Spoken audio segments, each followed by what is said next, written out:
Caitlin Clark and Angel Reese continue to dominate the conversation. And ultimately here, the WNBA cannot lose. There's 20 games left in their regular season. And the debate is on for who should be leading the race for the league's Rookie of the Year award, Caitlin Clark or Angel Reese.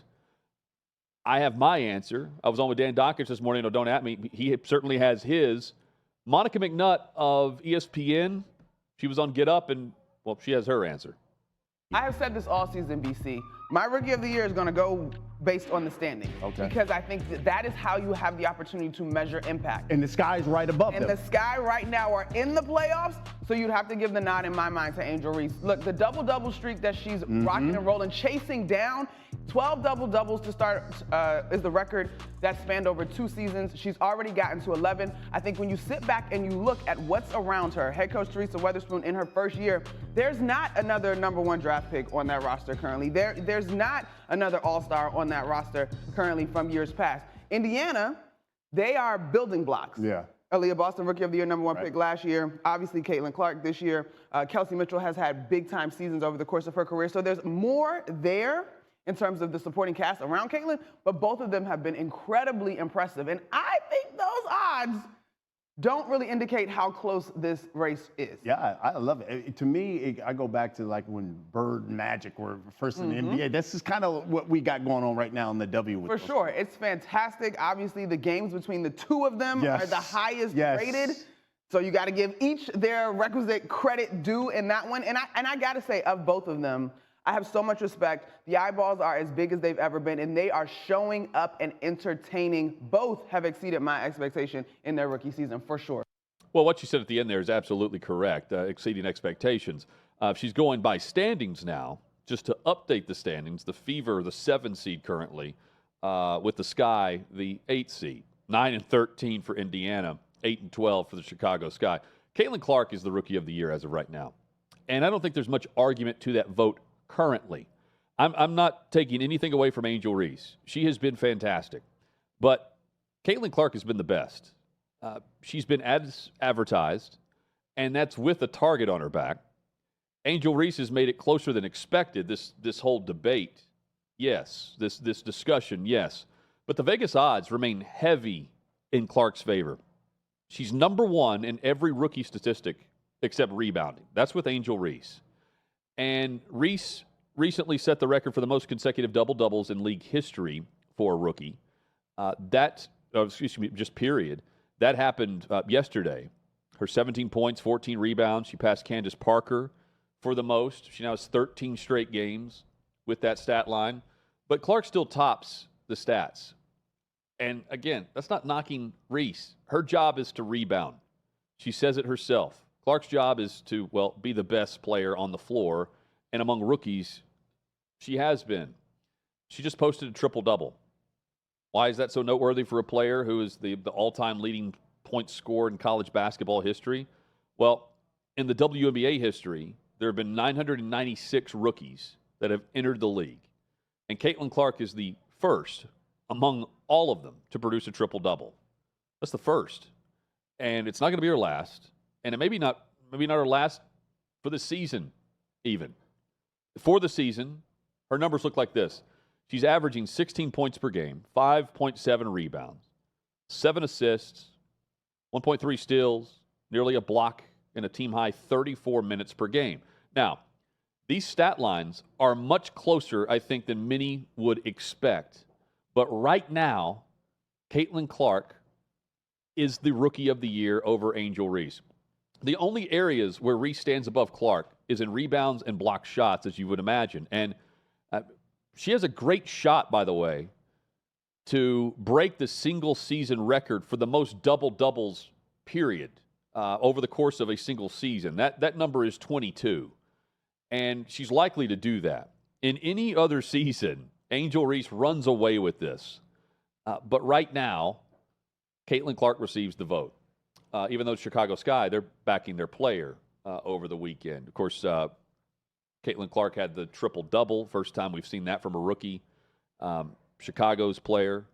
Angel Reese, she breaks the record for the most consecutive double-doubles, and they tweeted this out saying, making history and record setter, the front runner for what she's done. Both players have been fantastic.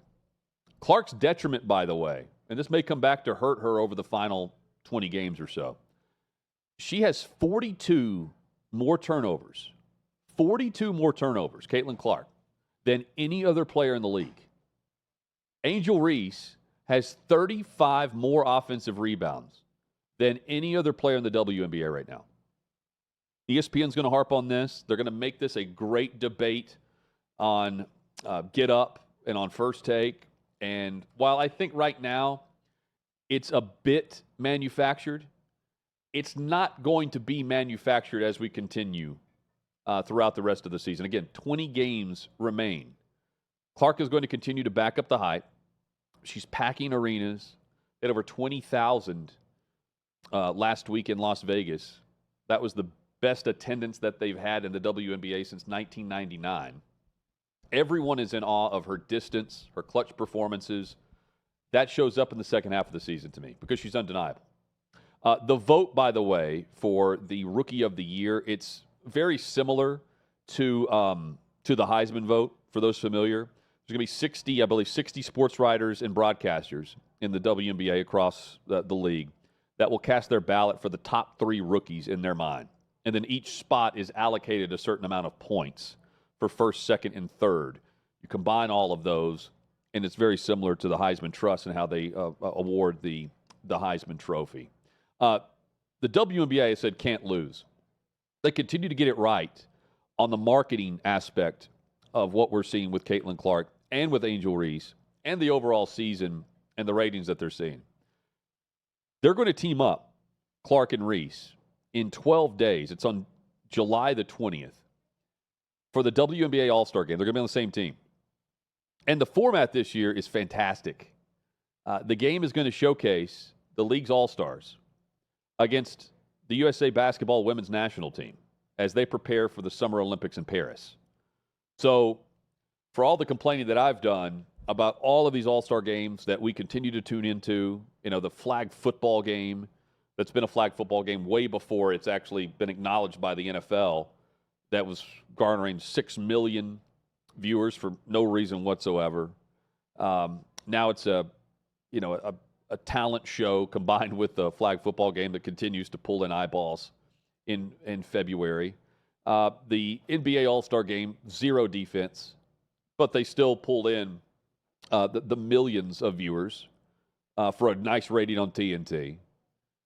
Major League Baseball All-Star Game is fun, but it's not going to be as competitive as this, where you have the All-Stars for the WNBA against Team USA. And you have the storyline already just on a platter with Caitlin Clark and Angel Reese, who have both said they welcome the chance to be teammates and they don't want to be the sole focus of what can be a great weekend for the WNBA. You have that storyline. You have the snub aspect of Caitlin Clark being left off Team USA. And then you have the team itself against the WNBA, which, by the way, ahead of the Tokyo Olympics, the WNBA team defeated Team USA 93-85 ahead of the 2021 All-Star Game. So before this happens again and everyone makes it a big deal about Caitlin Clark, this has happened in the past. I'm saying it's very likely to happen again. Don't be shocked. And don't be shocked if both players put on a show for the WNBA All-Star Weekend, which is going to be live on ABC. Again, WNBA cashing in, and as well they should, with the star power of what we're seeing. Star power, not really there for Bronny James. He made his debut over the last weekend. LeBron has commented. Bronny got his first start in the Summer League game. He struggled. He scored 4 points. He was 2 of 9 shooting. He was the player that we have all seen him be over the last year or so. He's in a tough spot because he's in his father's shadow. He's openly said that he didn't really make it his dream to play on the same team as his father. We know that LeBron has dreamt that in the past, but his dad has made sure that the shadow figure continues with the nepotism. It's not Bronny's fault that he is the example of nepotism right now. I think for the most part, he's kept his head down. He's kept his mouth shut. He's just gone about his basketball career. I mean, I hope that continues. The criticism, though, is just starting. But here's LeBron James saying that, well, his son, Bronny, he's not going to be bothered by it.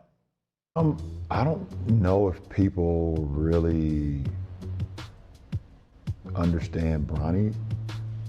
He doesn't care. I actually cared a little bit when I came in. I wanted people to like me, and some of the things that people were saying about me, it kind of bothered me early on in my career. I let it get to me. Bronny doesn't give a He doesn't. Bronny plays, he works his tail off. When he's done, he goes home and plays his video game. He does not care about nobody. He doesn't even listen to that stuff. He's like the complete opposite of his dad. His dad will say something. Yeah. Bronny does not care. Like me personally, when I was coming up, I had no choice.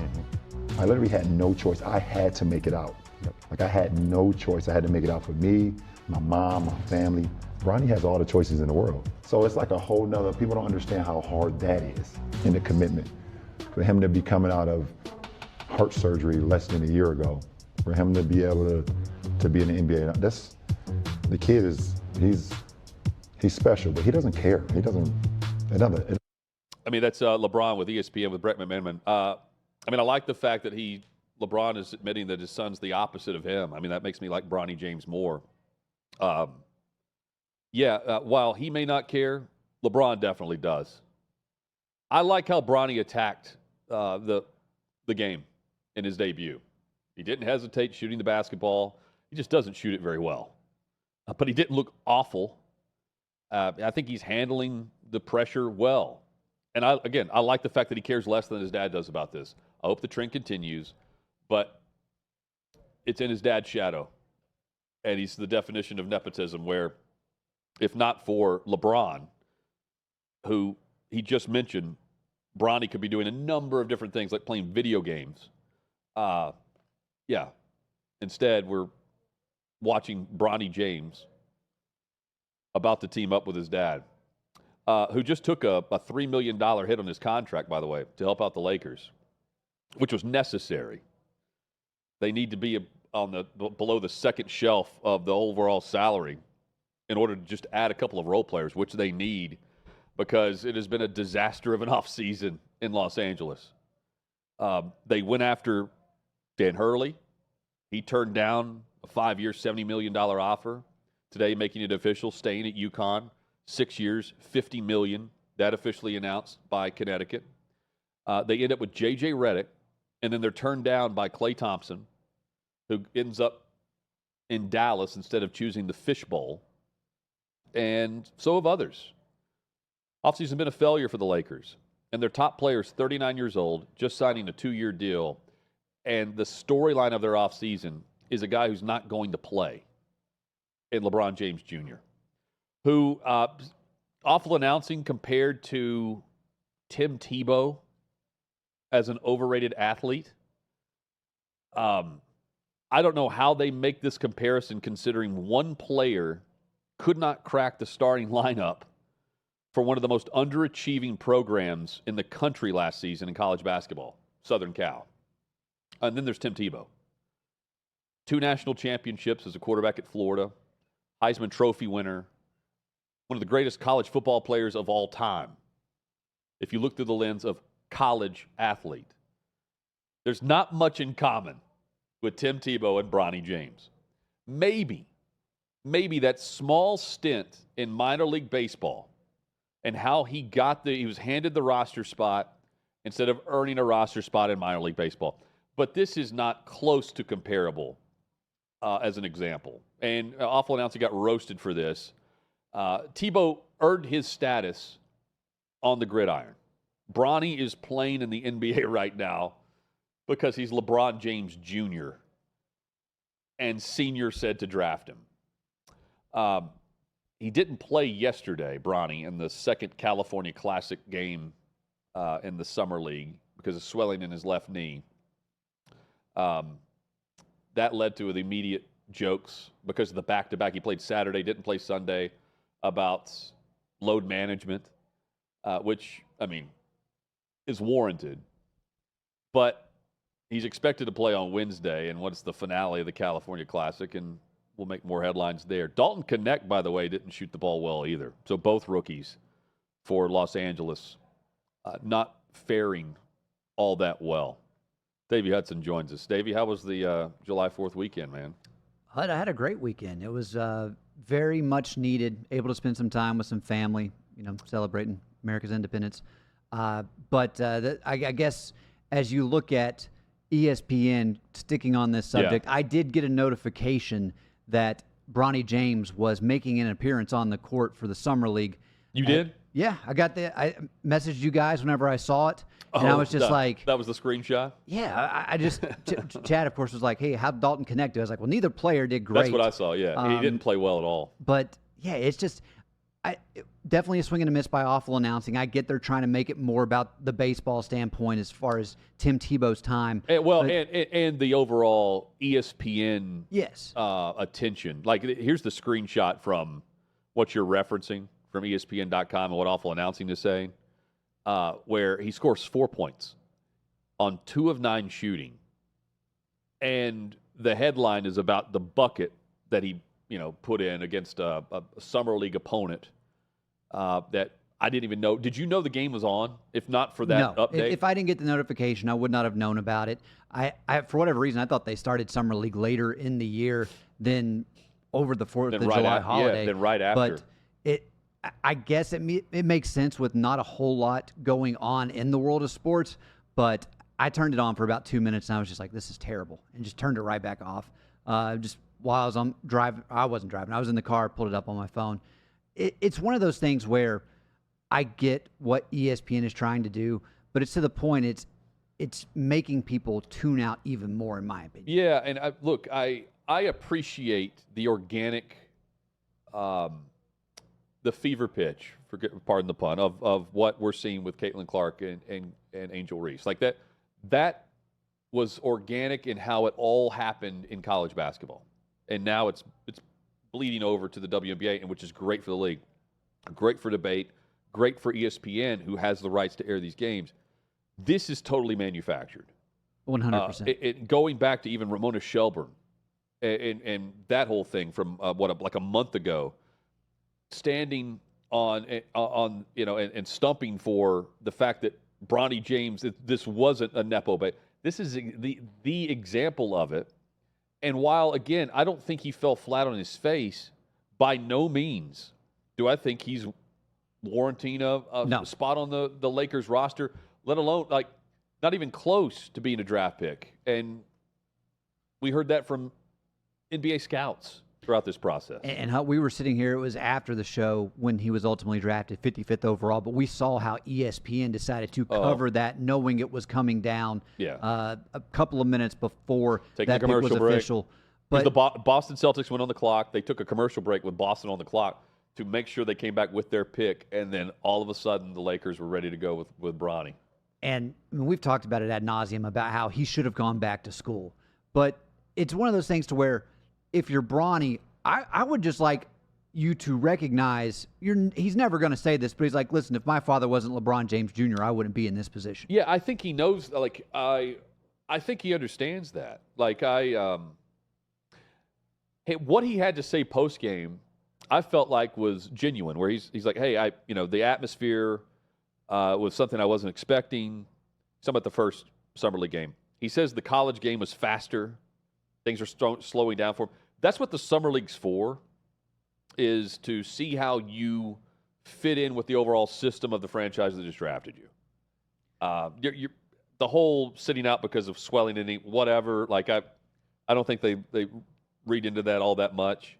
It affects ESPN more than it affects the Lakers. But Davey, I mean, I think he knows that the hype is all about whether or not he's deserving of a spot. Mm-hmm.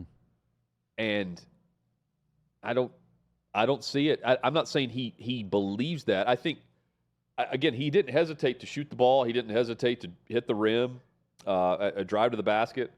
I just didn't see a player that warranted the type of hype that we've seen. And No. by the way, we knew this. Yeah, we did. It's And not shocking. I don't want to overreact to one game, but based off everything we have seen up until this point, you're right. I didn't see the guy at the NBA Combine that Correct. everyone was just raving about. And on top of this, I mean, the guys he's going up against now, 80% of them aren't going to be on an NBA roster come day one of the season, which he's guaranteed to be on. He's already signed his fully guaranteed contract. So we know he's going to be there, but it kind of comes back to that question of will we actually see him go on the court in meaningful minutes? I will say there has been some attention paid to the contract. He got a 3-year guarantee with a 4-year. It's a 4-year contract. The 4th year is the team option. Correct. 3 years are guaranteed. Many are saying, well, man, there are some rookies that don't even get 2 years guarantee, right? Well, I think there were a handful of players last year drafted in the second round around the same area that received the exact same contract that Bronny did. So it's the league minimum is what he received. He's guaranteed the league minimum each of the next 3 years, which I think is like $7 million, roughly. Which is great, but the bigger question for me is if you're the Lakers, that's a roster spot you don't have available. Well, and I mean they've obviously got problems. They've been struggling for the last several years. It's not like I've talked about it before, but I'm a big JJ Redick fan. I mean, I'm a Duke fan, and I got into being a Duke fan because of JJ Redick. Like, I want JJ Redick to be successful, but I don't think he's got the talent around him to be in a position to where he's definitely going to get a fair shake. Well, and that's. But he shouldn't have been hired in the first place. Like, I mean, that's part and then, of it. You know, Rob Pelinka is having quite the awful offseason too. But like, you know, the roster spot, 12 are active on game night. You know, and that's what 15 on the active roster. He'll be one of those 3 that'll be inactive, if that. You know, he'll start the season. All of this in exchange for the one moment when they're on the floor together doesn't make sense. No. It's the juice is not worth the squeeze in this one if you're the Los Angeles Lakers. But again, it kind of goes back to the idea of, all right, well, how much is LeBron generating for this team from a marketing standpoint, ticket sales? Because it's not like we're going to see the return on investment on the court. So they're trying to grasp at straws for things outside of actual play that is going to help them in this situation.